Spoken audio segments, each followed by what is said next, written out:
हिंदू धर्म ग्रंथों में 7 ऐसे महामानवों का वर्णन है जो अजर अमर है और आज भी इस धरती पर उपस्थित है। हनुमान जी उनमें से एक है।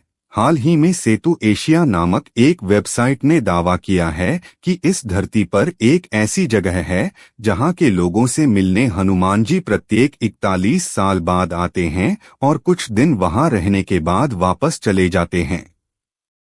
सेतु एशिया के शोधानुसार श्रीलंका के जंगलों में एक ऐसा कबीलाई समूह रहता है जो कि पूर्णतः बाहरी समाज से कटा हुआ है। उनका रहन-सहन और पहनावा भी अलग है, उनकी भाषा भी प्रचलित भाषा से अलग है। यह मातंग आदिवासी समुदाय है। सेतु एशिया के अनुसार हनुमान जी हर 41 साल में इनसे मिलने आते हैं। सेतु एशिया नाम इस आध्यात्मिक संगठन का केंद्र कोलंबो में है, जबकि इसका साधना केंद्र पिदुरुथालागाला पर्वत की तलहटी में स्थित एक छोटे से गांव नुवारा में है। इस संगठन का उद्देश्य मानव जाति को फिर से हनुमान जी से जोड़ना है। सेतु नामक इस आध्यात्मिक संगठन का दावा है कि इस बार 27 मई 2014 हनुमान जी ने इन आदिवासी समूह के साथ अंतिम दिन बिताया था। इसके बाद अब 2055 में फिर से मिलने आएंगे हनुमान जी। सेतु संगठन अनुसार इस कबीलाई या आदिवासी समूह को मातंग लोगों का समाज कहा जाता है। यहाँ यह बात उल्लेखनीय है कि हनुमान जी का जन्म भी मातंग ऋषि का आश्रम में हुआ था। श्रीलंका के पिदुरु पर्वत के जंगलों में रहने वाले मातंग कबीले के लोग संख्या में बहुत कम हैं और श्रीलंका के अन्य कबीलों से काफी अलग हैं। सेतु संगठन ने उनको और अच्छी तरह से जानने के लिए जंगली जीवन शैली अपनाई और इनसे संपर्क साधना शुरू किया। संपर्क साधने के बाद उन समूह से उन्हें जो जानकारी मिली उसे जानकर वे हैरान रह गए। अध्ययनकर्ताओं अनुसार मातंगों के हनुमान जी के साथ विचित्र संबंध हैं, जिसके बारे में पिछले साल ही पता चला। फिर इनकी विचित्र गतिविधियों पर गौर किया गया तो पता चला कि यह सिलसिला रामायण काल से ही चल रहा है। इन मातंगों की यह गतिविधियां प्रत्येक 41 साल बाद ही सक्रिय होती है। मातंगों अनुसार हनुमान जी ने उनको वचन दिया था कि मैं प्रत्येक 41 वर्ष में तुमसे मिलने आऊंगा और आत्मज्ञान दूंगा। अपने वचन के अनुसार उन्हें हर 41 साल बाद आत्मज्ञान देकर आत्मशुद्धि करने हनुमान जी आते हैं।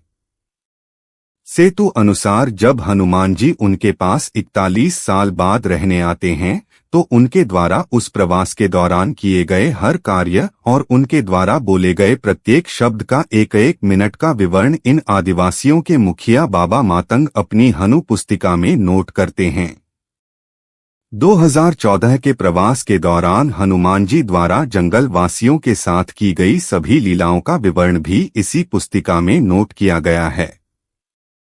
सेतु ने दावा किया है कि हमारे संत पिदुरु पर्वत की तलहटी में स्थित अपने आश्रम में इस पुस्तिका तो समझकर इसका आधुनिक भाषाओं में अनुवाद करने में जुटे हुए हैं ताकि हनुमान जी के चिरंजीवी होने के रहस्य जाना जा सके। लेकिन इन आदिवासियों की भाषा पेचीदा और हनुमान जी की लीलाएं उससे भी पेचीदा होने के कारण इस पुस्तिका को समझने में काफी समय लग रहा है। यह पर्वत श्रीलंका के बीचों बीच स्थित है, जो श्रीलंका के नुवारा एलिया शहर में स्थित है। पर्वतों की इस श्रृंखला के आसपास घने जंगल है। इन जंगलों में आदिवासियों के कई समूह रहते हैं। वाल्मीकि रामायण अनुसार श्रीलंका के मध्य में रावण का महल था। नुवारा एलिया पहाड़ियों से लगभग 90 किलोमीटर दूर बांद्रवेला की तरफ मध्य लंका की ऊंची पहाड़ियों के बीचों बीच सुरंगों तथा गुफाओं के भंवर जाल मिलते हैं। यहाँ ऐसे कई पुरातात्विक अवशेष मिलते हैं जिनकी कार्बन डेटिंग से इनका काल निकाला गया है। श्रीलंका में नुवारा एलिया पहाड़ियों के आसपास स्थित रावण फॉल, रावण गुफाएं, अशोक वाटिका, खंडहर हो चुके विभीषण के महल आदि की पुरातात्विक जांच से इनके रामायण काल के होने की पुष्टि होती है। कहते हैं कि जब प्रभु श्री राम जी ने अपना मानव जीवन पूरा करके जल समाधि ले ली थी, तब हनुमान जी पुनः अयोध्या छोड़कर जंगलों में रहने चले गए थे।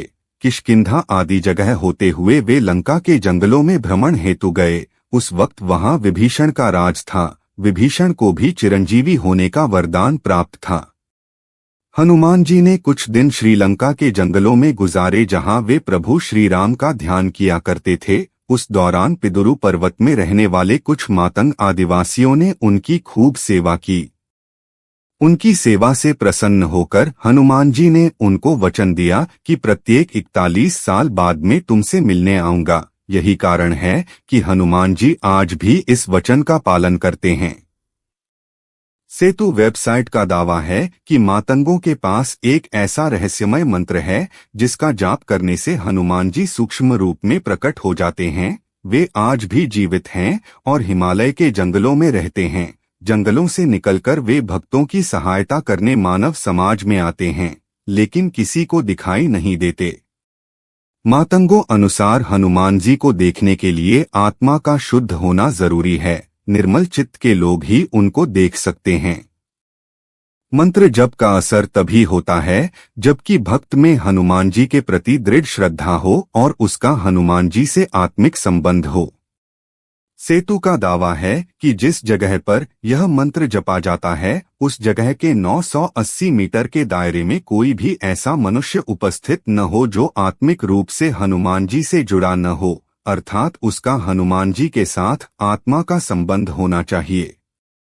मंत्र कालतंतु कार्यचरन्ति एनर मरिष्णु निर्मुक्तेर कालित्वम अमृष्णु। यह मंत्र स्वयं हनुमान जी ने पिदुरु पर्वत के जंगलों में रहने वाले कुछ आदिवासियों को दिया था। पिदुरु श्रीलंका का सबसे ऊंचा पर्वत माना जाता है।